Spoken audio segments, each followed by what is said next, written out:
죄인이 오직 믿음으로 의롭게 된다는 이신칭의 교리는 우리 기독교가 믿고 있는 복음의 핵심 진리입니다. 우리는 하나님께서 죄인인 우리의 공로가 아니라 오직 예수님의 공로로 우리를 받아주시고 의롭게 여겨주심을 믿습니다. 그래서 우리는 어떤 일에든지 우리의 육체를 신뢰하지 않고 오직 예수님의 십자가 공로만을 신뢰하는 거죠.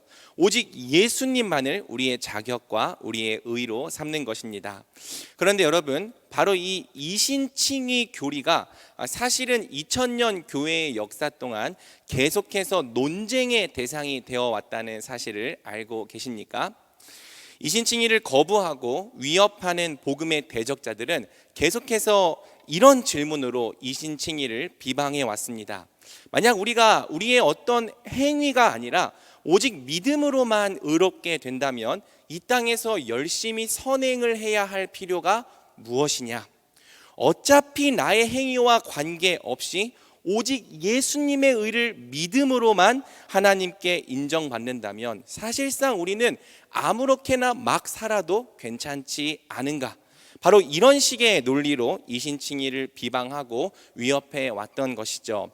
실제로 이런 종류의 비방이 이미 초대교회 안에서부터 있었습니다. 로마서 3장 7절에서 8절, 그러나 나의 거짓말로 하나님의 참되심이 더 풍성하여 그의 영광이 되었다면 어찌 내가 죄인처럼 심판을 받으리요?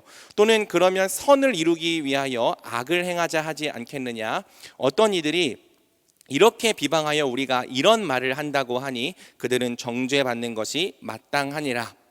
우리가 우리 자신의 의가 아니라 예수님의 의로 의롭게 된다면, 그래서 우리의 죄악이 오히려 죄인을 용서하시는 하나님의 풍성함을 더 크게 드러낸다면 우리가 선을 이루기 위해 악을 행해도 되지 않겠느냐? 바로 이런 식으로 바울이 전한 복음을 비방했던 것이죠. 종교개혁 당시 로마 카톨릭도 이신칭의를 향해서 사람들에게서 선행의 동기를 빼앗아가는 악한 교리라 비방했습니다. 우리의 선행이 하나님 앞에서 공로가 되지 못한다는 이신칭의는 우리에게서 선행의 동기를 빼앗아가는 악한 교리라는 것이죠. 그리고 오늘날에는 소위 세관점 학파라는 사람들이 이신칭의의 대적이 되어 있습니다. 그들은 이신칭의 교리가 바울 서신을 잘못 해석한 결과라고 주장하면서 이신칭의를 핑계로 선행에 힘쓰지 않는 전통교회를 비판하는 거죠. 그러면서 우리는 오직 믿음으로만 의롭게 되는 것은 아니다. 오늘 우리가 행하고 있는 이 선행이 최종 심판에 영향을 미친다고 말합니다. 그러면서 구원에 있어서의 선행을 다시 강조하는 거죠. 문제는 그들의 비방 앞에서 할 말이 없어지는 일들이 교회의 역사 속에서 굉장히 많았다는 사실이에요. 여러분, 오직 믿음으로만 의롭게 된다고 고백하는 사람들이 삶에 있어서도 탁월한 모습을 보여주면 얼마나 좋았겠습니까? 하지만 오직 믿음으로만 의롭게 된다고 고백하는 사람들이 실제로 하나님의 뜻에 순종하는 일에는 별로 열심을 내지 않는 거죠. 믿음에 합당한 거룩한 삶이 전혀 나타나지 않음에도 불구하고 나는 예수님 믿기 때문에 구원받았다는 이상한 구원의 확신을 가지고 있는 것입니다. 본래는 은혜와 감사의 교리여야 할 이신칭의가 율법 폐기론 또 도덕 폐기론으로 오용되는 사례가 교회의 역사 속에서 결코 적지 않았습니다. 본래는 거룩한 삶으로 이어져야 할 이신칭의가 어떻게 살아도 예수님만 믿으면 구원받고 천국 간다는 일종의 면죄부처럼 사용되었습니다. 그래서 여러분, 우리는 행위가 아니라 믿음으로만 구원받는다고 고백하는 사람들이 말만 잘하고 삶은 엉망인 모습을 생각보다 자주 보게 되는 거죠. 스스로 진리를 갖고 있다고 자부하는 사람들이 오히려 더 방탕하고 이기적이고 형제를 사랑하지 않는 모습을 보게 됩니다. 반면에 선행이 공로가 된다고 잘못 알고 있는 사람들이 아이러니하게도 오히려 순종과 사랑과 선행에 더욱 열심을 내는 모습을 보게 되는 거예요. 사랑하는 여러분, 이러한 현상들을 우리는 대체 어떻게 이해해야 하는 걸까요? 왜 믿음으로 의롭게 된다는 참된 복음을 믿는 사람들이 행위로 복 받는다 믿는 사람들보다 힘도 없고 열정도 없고 선한 행실도 없는 걸까요? 정말로 이신칭의 교리는 사람들에게서 선행의 동기를 빼앗고 교회를 타락하게 만드는 악한 교리인 걸까요? 우리가 정말 이신칭의를 성경의 참된 복음으로 믿는다면 우리는 반드시 이 질문에 답변을 해봐야 하는 거죠. 지난 본문에서 살펴보았듯이 바울은 오직 믿음으로만 의롭게 된다는 이신칭의를 성경의 참된 복음으로 굳게 붙잡았습니다. 빌립보서 3장 9절입니다. 내가 가진 의는 율법에서 난 것이 아니요 오직 그리스도를 믿음으로 말미암은 것이니 곧 믿음으로 하나님께로부터 난 의라. 아멘. 하지만 여러분, 바울은요 절대 이신칭의를 방종과 게으름의 기회로 삼지 않았습니다. 도리어 모든 것을 해와 배설물로 여기고 오직 예수님만을 알기로 한 그의 믿음은 세상과 구별된 거룩한 삶을 낳았죠. 도대체 왜? 그 이유와 비결이 무엇일까요? 그 비밀이 바로 이신칭의에서 이어지는 오늘 본문에서 밝혀집니다. 자기 육체를 신뢰하지 않고 오직 예수님만을 아는 믿음은 어떻게 우리 삶 속에서 세상과 구별되는 거룩한 삶을 낳습니까? 함께 오늘 본문을 통해 살펴보도록 하겠습니다. 바울은 7절과 8절에서 내 주 그리스도 예수를 아는 지식이 가장 고상하다고 고백했죠.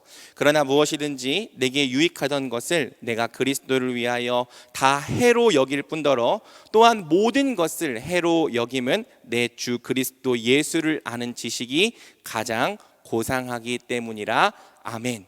그런데 여러분, 바울이 말하는 내 주 그리스도 예수를 아는 지식이란 대체 어디까지를 말하는 걸까요? 우리 10절 상반절을 함께 읽어보겠습니다. 내가 그리스도와 그 부활의 권능과 그 고난에 참여함을 알고자 하여. 아멘. 바울이 말하는 내 주 그리스도 예수를 아는 지식이란 그 부활의 권능과 그 고난에 참여함까지 아는 지식이었습니다. 바울이 고상하게 여긴다고 말하는 예수님의 지식은 단지 예수님을 통해 주어지는 의와 용서와 복과 은혜를 아는 데서만 그치지 않았습니다. 바울은 거기서 그치지 않고 예수님께 임한 부활의 권능을 알고자 그분의 고난에 참여함까지도 내가 함께 알고 싶다고 고백하는 거죠. 그러면서 바울이 어떤 삶을 살겠다고 말합니까? 10절 하반절에서 11절입니다. 그의 죽으심을 본받아 어떻게 해서든지 죽은 자 가운데서 부활에 이르려 하노니. 아멘. 바울은 내가 어떻게 해서든지 예수님의 부활에 함께 참여하는 자가 되기 위해서 예수님의 고난, 예수님의 죽으심까지도 본받겠다고 말하는 거예요. 여기서 말하는 부활은 21절에서 보겠지만 예수님이 재림하실 때 우리에게 이루어지는 부활, 곧 구원의 완성인 영화에 해당하는 부활을 말하는 거죠. 나는 예수님께 임한 그 부활의 권능을 알고 싶다. 예수님이 경험하신 그 부활에 나도 함께 참여하고 싶다. 그래서 나는 오늘 예수님의 고난에 함께 참여하겠다. 오늘 예수님의 죽으심을 본받으며 살아가겠다. 정리하면 바울은 예수님의 부활에 참여하기 위해서 예수님의 고난에도 참여하겠다. 예수님의 죽으심까지도 본받겠다 고백한 것입니다.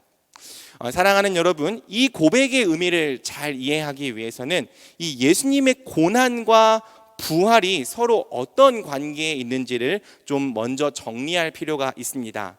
여러분, 예수님께 임한 부활은 그냥 예수님이시니까 아무렇게나 막 이루어진 일이 아닙니다. 부활은 가장 높으신 하나님의 독생자 예수님께서 친히 사람이 되시고 자기를 낮추셔서 죽기까지 복종하셨기 때문에 받으신 상급입니다.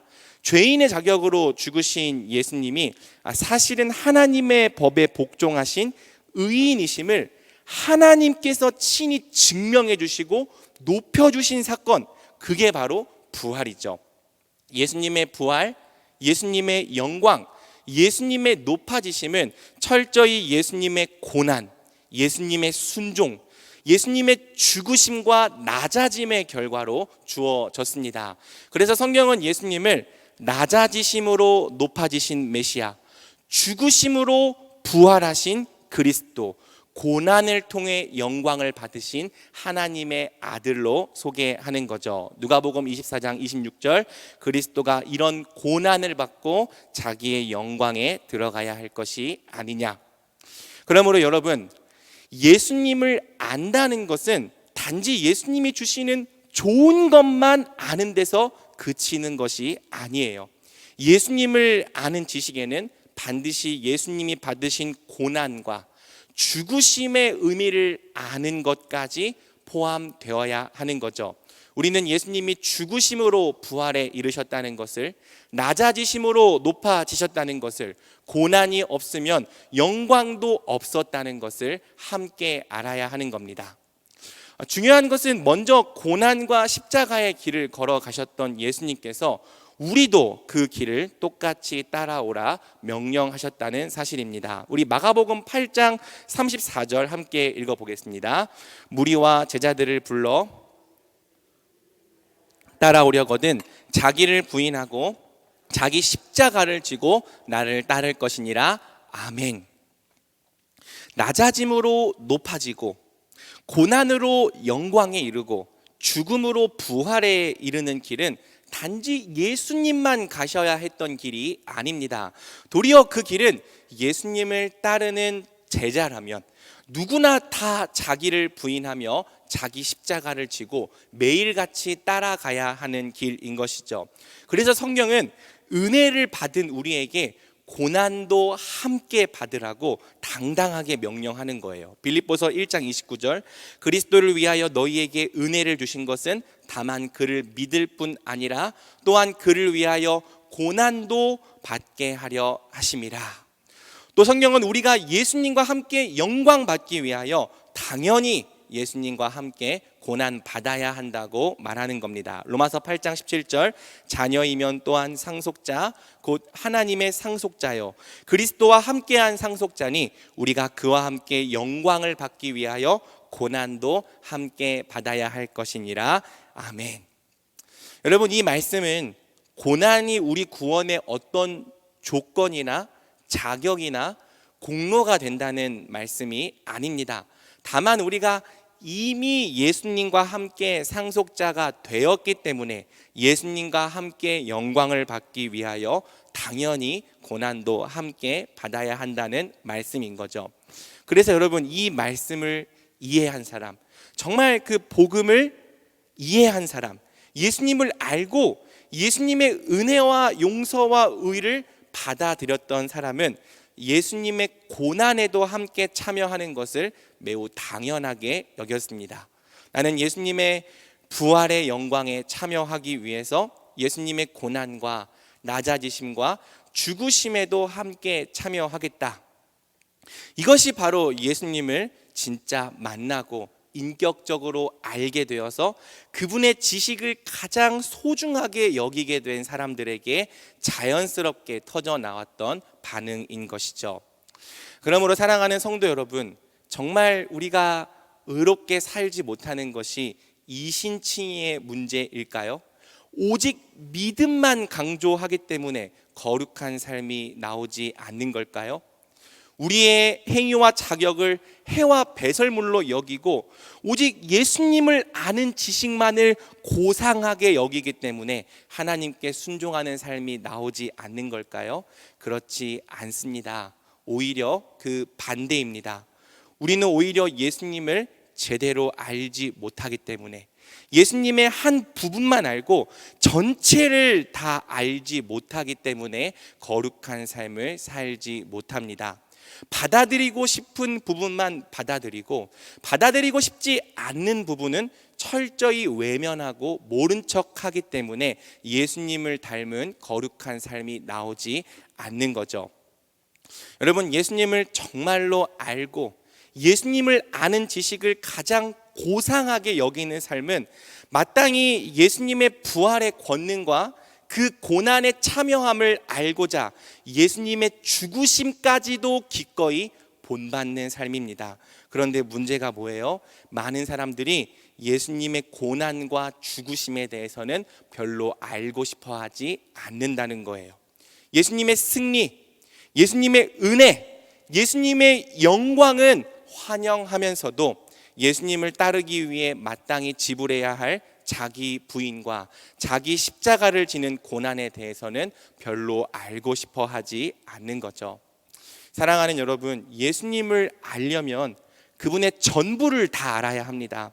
예수님을 영접하려면 그분의 모든 것을 다 환영하며 받아들여야 합니다. 그런데 우리는 우리에게 좋은 것만 알고 불리한 것은 모르고자 합니다. 우리에게 이득이 되는 부분만 받아들이고 손해가 될 만한 부분은 철저히 모른 척하려 합니다. 그러니 여러분, 우리가 정말 예수님만 알아서 거룩하게 살지 못하는 겁니까? 아닙니다. 우리는 예수님만을 알지 못했기 때문에 거룩한 삶을 살지 못합니다. 우리가 붙든 복음이 딱 절반만 받아들인 반쪽짜리 복음이기 때문에 복음이 만들어내는 삶이 나오지 않는 거예요. 달면 삼키고 쓰면 뱉는 복음이기 때문에 우리의 믿음이 거룩한 삶으로 이어지지 않는 거죠. 승리와 영광과 은혜와 복은 받아들이면서도 우리에게 고난과 섬김과 낮아짐과 죽음을 요구하는 나머지 절반은 철저히 모른 척하기 때문에 우리에게 의로운 삶이 터져 나오지 않는 것입니다. 복음 자체가 문제가 아니라 복음의 모든 것을 다 받지 않는 것이 문제인 거죠. 사랑하는 여러분, 지금도 얼마나 많은 사람들이 나는 믿는다고 고백했으니 어떻게든 구원받는다는 반쪽짜리 복음으로 스스로를 속이고 있는지 모릅니다. 참된 복음은요, 당연히 예수님의 전부를 다 아는 지식이어야 합니다. 예수님과 함께 영광 받기 위해서라면 그분의 고난에도 기꺼이 동참하게 되는 지식이어야 합니다. 그런데 많은 사람들이 그저 반쪽짜리 복음만을 붙들고 자기에게 좋은 부분만 환영하는 거죠. 그러면서 자기를 부인하고 자기 십자가를 지고 예수님을 따르는 진짜 제자의 길은 거부하고 있는 겁니다. 그들에게 복음은 그저 자기 양심을 속이기 위한 면죄부에 불과합니다. 어떻게든 천국을 보장해 준다는 천국 보증서에 불과합니다. 진짜 복음은 거룩한 삶을 살도록 주어졌는데 그들은 절대 복음을 거룩한 삶을 살기 위한 동기로 사용하지 않습니다. 오히려 더 자기 마음대로 살고 자기의 정욕대로 살아도 구원받는다는 이상한 구원의 확신을 가지는 데 사용하는 거죠. 성경이 요구하는 삶은 완전히 거부하고 있고 철저히 불순종하고 있는데도 나는 예수님 믿었으니까 천국 간다는 천국행 티켓으로 사용하고 있는 것입니다. 그러니 사랑하는 여러분, 어떻게 그런 복음에 그 고난의 참여함을 알고자 그의 죽으심을 본받는 삶이 나올 수 있겠습니까? 어떻게 거기에 예수님의 낮아짐과 고난과 섬김을 본받는 삶이 터져 나올 수 있겠습니까? 복음의 문제가 아닙니다. 이신칭의가 결함품이어서가 아닙니다. 복음을 알다가 말아버린 것이 문제입니다. 복음을 듣되 반쪽만 듣고 내게 좋은 부분만 듣고 끝내버린 것이 문제입니다. 복음을 듣다 말아버렸기 때문에, 복음을 반쪽만 받아들였기 때문에 믿음으로 의롭게 된다고 자랑스럽게 고백하는 사람들에게 아무런 구별됨과 거룩한 삶이 나타나지 않는 거죠. 그러므로 사랑하는 성도 여러분, 이 말씀 앞에서 우리가 소유한 복음이 정말 온전한 복음인지 아니면 반쪽짜리 복음인지를 되돌아보길 소망합니다. 우리가 믿는다고 말하는 그 복음은 그저 예수님의 좋은 것만 취하려는 반쪽짜리 복음입니까?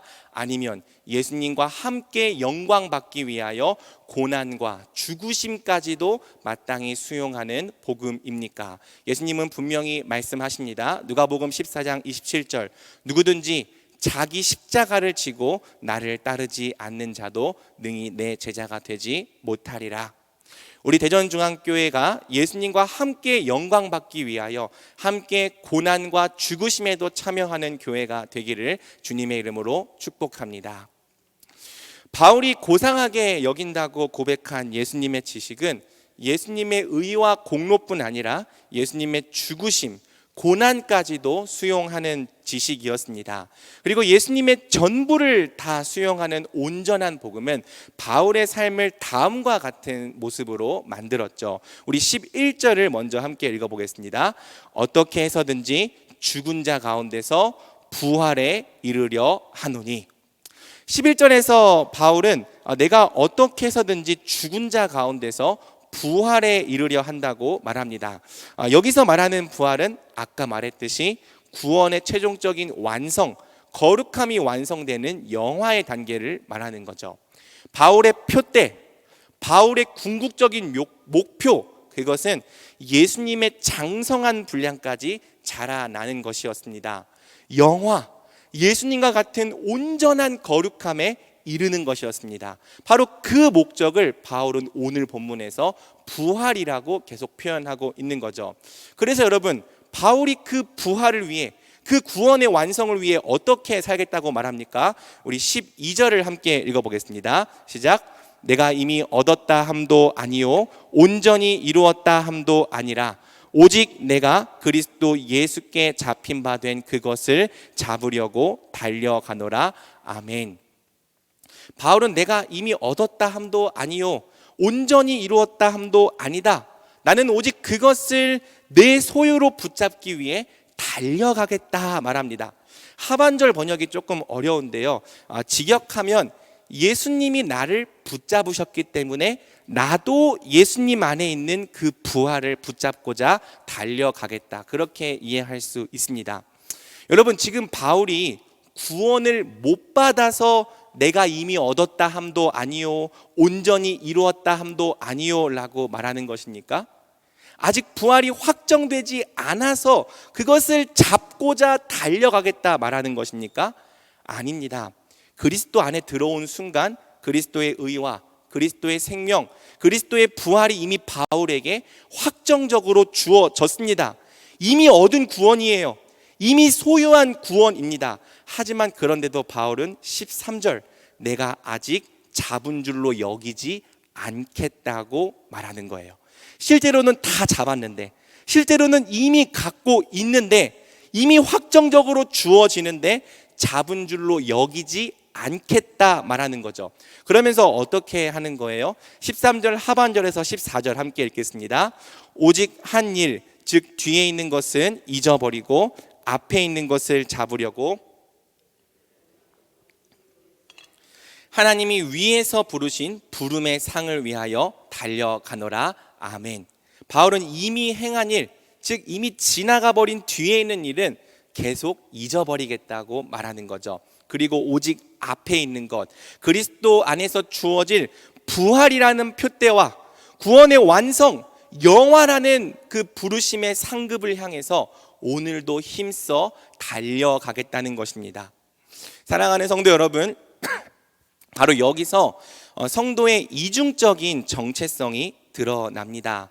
성도의 이중적인 정체성이 무엇입니까? 바로 다 이루었는데 아직 이루지 못한 자처럼 사는 거예요. 다 얻었는데 아직 얻지 못한 자처럼 사는 겁니다. 실제로는 다 잡은 것이나 다름없지만 아직 잡지 못한 자처럼 매일 그것을 잡고자 표대를 향하여 힘차게 달려나가는 거죠. 참된 성도는 절대 믿음으로 의롭게 된다는 이 복음을 핑계로 게으르거나 방종하지 않습니다. 마치 이미 다 이루고 다 가졌기 때문에 할 일이 전혀 없는 사람들처럼, 목표가 없는 사람들처럼 무력하고 무료한 삶을 살지 않습니다. 그럼 참된 성도는 어떻게 삽니까? 매일 힘차게 달려가는 삶을 삽니다. 표대를 향하여, 부르심의 상급을 향하여, 그리스도 안에서 완성될 거룩함을 향하여 오늘도 힘차게 자라나고 힘차게 달려가는 삶을 삽니다. 이미 얻었지만 얻었다 말하지 않는 거예요. 이미 온전히 이룰 것이지만 이루었다 안주하지 않는 거죠. 이미 잡았지만 잡은 줄로 여기지 않는 것입니다. 도리어 완성된 부활과 영광에 이를 때까지 지나간 일들은 계속해서 잊어버리고, 내가 뭐 했다고 생각되는 나의 공로, 나의 의는 계속 잊어버리고 오늘 이때에 그리스도의 고난에 동참하는 거죠. 예수님의 죽으심을 본받아 날마다 자기를 부인하고 자기 십자가를 지고 예수님을 따르며 완성될 구원을 향해 힘차게 달려가는 것입니다. 이것이 바로 정말로 의롭다 하심을 받은 참된 성도의 마땅한 모습이죠. 그러므로 바울은 다음과 같이 권면합니다. 우리 15절과 16절 함께 읽어보겠습니다. 그러므로 누구든지 우리 온전히 이룬 자들은 하나님이 이것도 너희에게 나타내시리라. 오직 우리가 어디까지 이르렀든지 그대로 행할 것이라. 아멘. 그러므로 누구든지 우리 온전히 이룬 자들은 이렇게 생각할지니, 우리는요 이미 온전히 이룬 자들입니다. 그리스도 안에서 완전한 의, 완전한 구원을 이미 소유한 자들입니다. 하지만 어떻게 한다고요? 16절, 오직 우리가 어디까지 이르렀든지 그대로 행할 것이라. 우리에게는 절대 다 이루었다며 안주할 틈이 없습니다. 이미 다 얻었다며 방종할 틈이 없습니다. 오직 우리가 어디까지 이르렀든지 우리는 매일 부활과 영화라는 표대를 향하여서, 부르심의 상급을 향하여 힘차게 달려가야 합니다. 힘써 자라나야 합니다. 그리스도를 닮아가고 그리스도의 고난에 동참해야 합니다. 그러므로 우리 대전중앙교회가 믿음으로 의롭게 여김을 받았기 때문에 매일 표대를 향하여 힘차게 자라나고 달려가는 교회가 되길 주님의 이름으로 축복합니다. 아멘. 자, 마지막으로 바울은 빌립보 교회를 향해서 눈물로 다음과 같이 호소합니다. 17절에서 19절 제가 읽겠습니다. 형제들아, 너희는 함께 나를 본받으라. 그리고 너희가 우리를 본받은 것처럼 그와 같이 행하는 자들을 눈여겨보라. 내가 여러 번 너희에게 말하였거니와 이제도 눈물을 흘리며 말하노니 여러 사람들이 그리스도의 십자가의 원수로 행하느니라. 그들의 마침은 멸망이요 그들의 신은 배요 그 영광은 그들의 부끄러움에 있고 땅의 일을 생각하는 자라. 아멘.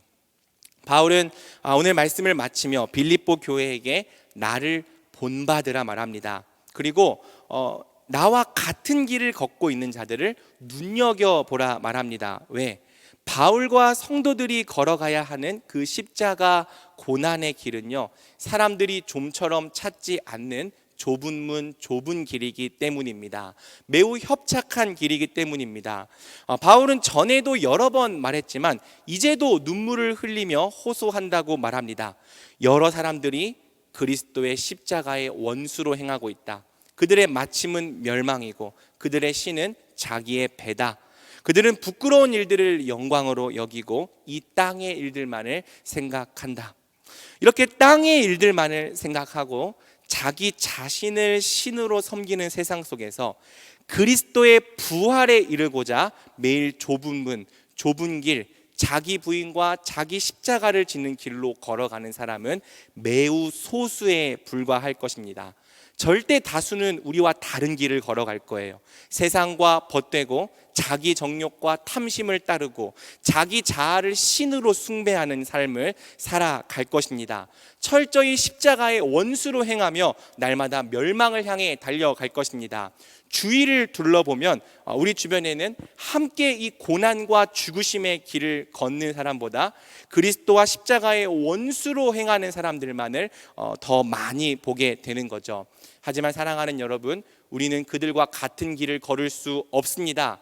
그들을 본받을 수도, 그들을 부러워할 수도 없습니다. 왜요? 20절에서 21절 함께 읽겠습니다. 시작.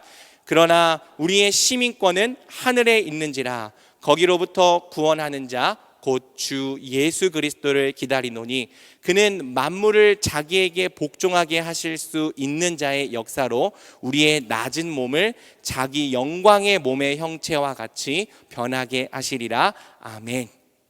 여러분, 왜 우리가 자기를 신으로 섬기며 이 땅의 일들만을 생각하는 자들과 똑같은 길을 걸어갈 수 없습니까? 바로 이제 우리의 시민권이 하늘에 있기 때문이죠. 우리의 소망이 이 땅이 아니라 장차 도래하고 완성될 하나님 나라에 있기 때문입니다. 그래서 여러분, 우리의 시민권이 이제 하늘에 있기 때문에 우리는 이 땅에서 누구도 가지 않는 십자가 고난의 길을 걷습니다. 자기를 부인하고 자기 자아를 죽이는 길을 걷습니다. 그리스도의 고난과 죽으심에 참여하는 길을 걷습니다. 낮아짐과 섬김의 길을 걷습니다. 나는 죽고 그리스도가 사시는 길을 걷습니다. 그 길은 찾는 자가 별로 없는 길, 외롭고 고독한 길이죠. 하지만 사랑하는 성도 여러분, 성경은 분명히 말합니다. 장차 하늘로부터 구원하는 자, 우리 주 예수 그리스도께서 이 땅에 다시 오실 것입니다. 예수님은 만물을 자기에게 복종케 하시는 능력으로 우리의 낮은 몸을 그분의 영광의 몸의 형체와 같이 변하게 하실 것입니다.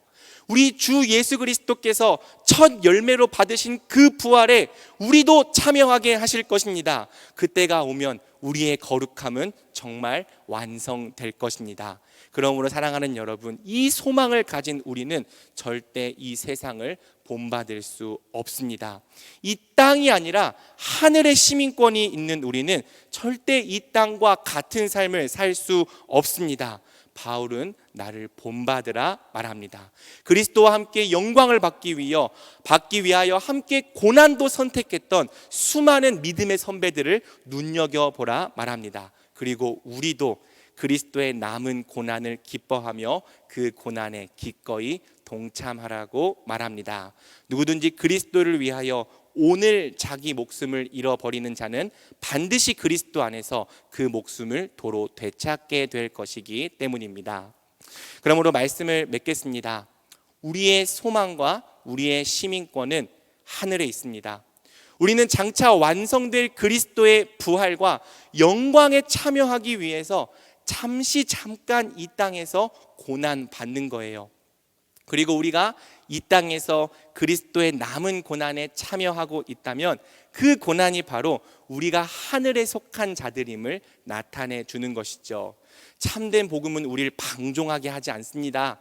참된 복음은 우리를 게으르게 하지 않습니다. 도리어 참된 복음은 우리로 하여금 매일 영원한 부활과 부르심의 상급을 표대로 바라보며 죄와 싸우게 할 것입니다. 거룩을 향해 자라나고 그리스도를 닮아가게 할 것입니다.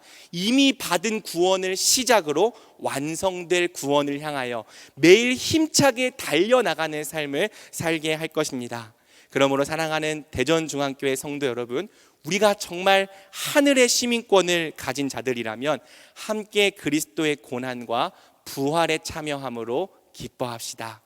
그리스도와 함께 영광 받기 위하여 고난에도 참여하는 삶을 살아갑시다. 그리스도의 부활을 누리기 위하여 그의 죽으심도 본받는 삶을 살아갑시다. 우리 대전중앙교회가 정말 온전한 복음을 붙들고 기쁨과 즐거움으로 고난과 낮아짐의 길을 걷는 교회가 되기를 우리 주님의 이름으로 간절히 축복합니다. 아멘. 우리 이 시간 함께 찬양하고 또 기도로 나아가겠습니다.